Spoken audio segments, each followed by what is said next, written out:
आज हम यजुर्वेद के 33वें अध्याय के मंत्र संख्या 83 का जो महर्षि दयानंद कृत भाष्य है उसके ऊपर विचार करेंगे। मंत्र है अयम सहस्रम ऋषिभिः सहस्कृतः समुद्र इव पप्रथे सत्यः सो अस्य महिमा गृणे शवो यज्ञेषु विप्रराज्य।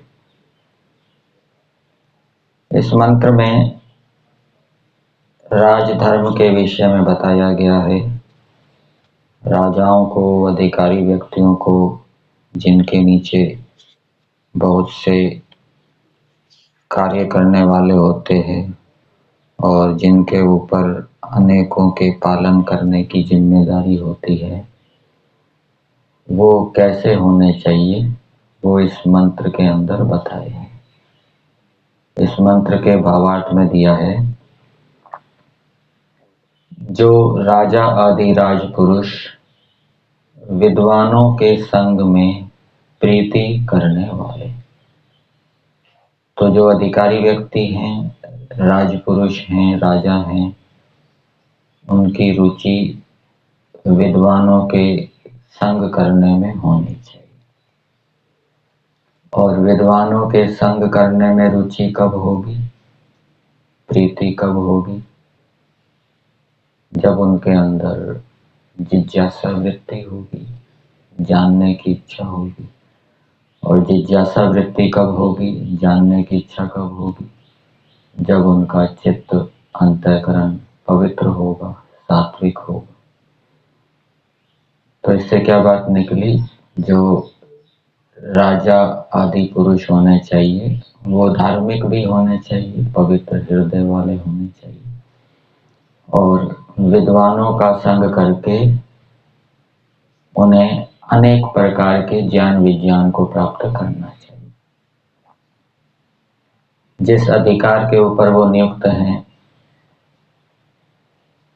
वहाँ अनेक प्रकार की समस्याएं आती हैं, भिन्न भिन्न क्षेत्रों की समस्याएं आती हैं। विद्युत से संबंधी समस्या आती है, कृषि से संबंधी समस्या आती है, स्वास्थ्य से संबंधी समस्या आती है, व्यवस्था से संबंधी समस्याएं आती है, अनेक समस्याएं आती हैं। तो यदि विद्वानों का संग करते रहेंगे तो उन्हें उनसे परामर्श, निर्देश, ज्ञान विज्ञान मिलता रहेगा और वो अपनी उपस्थित होने वाली समस्याओं का तुरंत अच्छी प्रकार से समाधान कर सकेंगे। तो ये विशेषता राजा आदि अधिकारी व्यक्तियों में होनी चाहिए। फिर दूसरी बात बताई, वो साहसी होने चाहिए। उनके नीचे काम करने वाले कोई गड़बड़ी कर रहे हैं, दोष कर रहे हैं, तो उनको रोकने की, बताने की हिम्मत होनी चाहिए, डरपोक नहीं होना चाहिए। ठीक है, तो ऐसा होगा तो दुष्ट व्यक्ति भी काम करने से, दुष्टता करने से रुकेंगे, नहीं तो उनकी दुष्टता बढ़ती जाएगी। फिर तीसरी बात बताई, सत्व गुण कर्म स्वभावों से युक्त। तो वो सत्य गुण कर्म और स्वभावों से युक्त होने चाहिए, अर्थात उनके गुण कर्म स्वभाव श्रेष्ठ होने चाहिए, उत्तम होने चाहिए। उनके गुण कर्म स्वभाव श्रेष्ठ होंगे, उत्तम होंगे, तो वो अपने अधीनस्थ अथवा जिनका वो पालन कर रहे हैं उनको अनेक प्रकार के सुखों से युक्त कर सकेंगे। फिर आगे बताया, बुद्धिमान के राज्य में अधिकार को पाए हुए।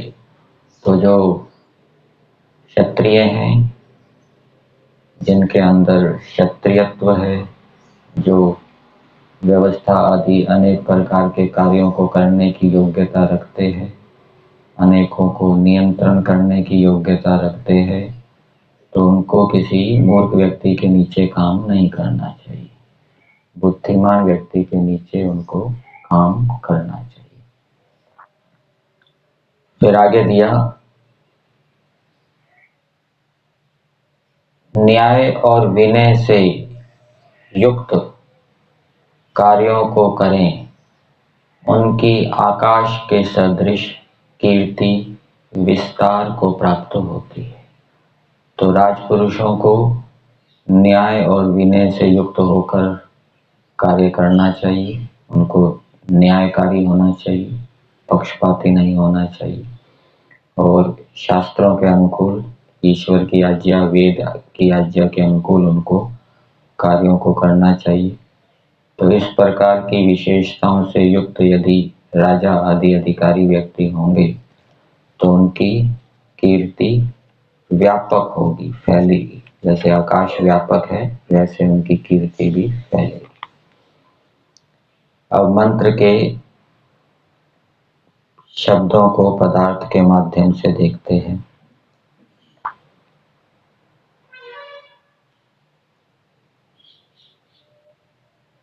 एक प्रजाजन कुछ मनुष्यों को संबोधित करते हुए कह रहा है, प्रजा है वो, प्रजा का व्यक्ति है, कुछ मनुष्यों को कह रहा है। किसके विषय में कह रहा है? अपने राजा के विषय में कह रहा है। हे मनुष्यों, जो अयम यह सभापति राजा ऋषि भी वेदार्थ वेत्ता राजर्षियों के साथ सहस्रम असंख्य प्रकार के ज्ञान को प्राप्त होता है। अर्थात ये जो मेरा राजा है, ये वेदों को जानने वाले जो बड़े बड़े विद्वान हैं, राजर्षि हैं, उनसे अनेक प्रकार के ज्ञान विज्ञान को प्राप्त होता है।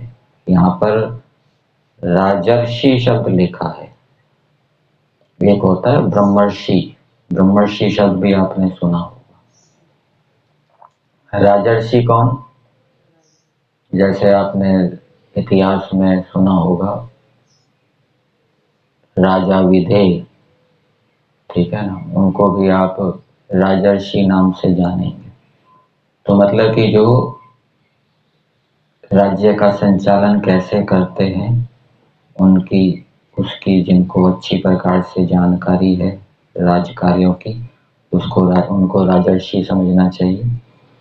और जो वेदों को जानने वाले हैं, राजर्षि कोई रिटायर्ड भी हो सकते हैं, पहले राजा रहे हों, अनुभवी रहे हों, अब वृद्ध हो गए हों, उनसे वो सलाह लेता है, परामर्श लेता है। तो ऐसा राजा है। फिर दूसरी बात बताई अपने राजा के विषय में, सहस्कृतः, वो बल से युक्त है, भावार्थ में दिया है साहसी, साहस से युक्त है, साहस करने वाला है। शत्रु हानि कर रहे हैं तो वो साहस करके उनके ऊपर आक्रमण करता है, उनको रोकता है। इसी प्रकार से राज्य के अंदर कोई दुष्ट चोर डाकू आदि प्रजा की हानि करते हैं तो वो तुरंत अपना साहस दिखाता है और उनको रोकने के लिए प्रयास करता है, आदेश देता है। ऐसा राजा है मेरा। फिर आगे दिया, सत्य है और श्रेष्ठ व्यवहारों व विद्वानों में उत्तम चतुर है। ये तीसरी बात बताई। प्रजाजन कह रहा है कि मेरा राजा कैसा है? वो श्रेष्ठ व्यवहारों में चतुर है। श्रेष्ठ व्यवहार जो करने वाले हैं मनुष्य, उनमें चतुर है और विद्वानों में भी चतुर है, विद्वानों में बड़ा विद्वान है, श्रेष्ठ विद्वान है। फिर आगे दिया है, अस्य, इसका महिमा महत्व समुद्र एवं समुद्र व अंतरिक्ष के तुल्य प्रसिद्ध होता है।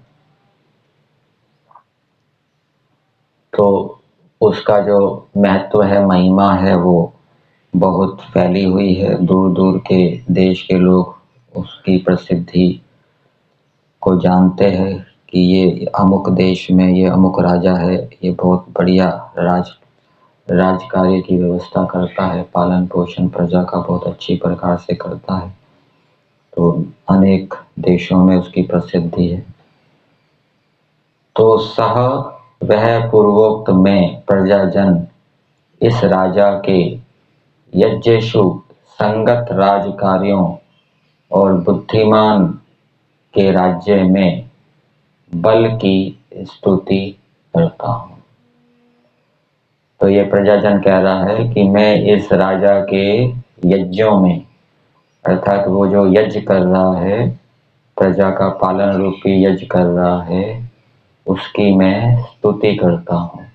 और बुद्धिमानों के राज्य में, और मैं जो प्रजाजन हूँ, मैं बुद्धिमान राजा के अधीन हूँ, तो ऐसे बुद्धिमान राजा और उसके राज कार्यों की मैं स्तुति करता हूँ।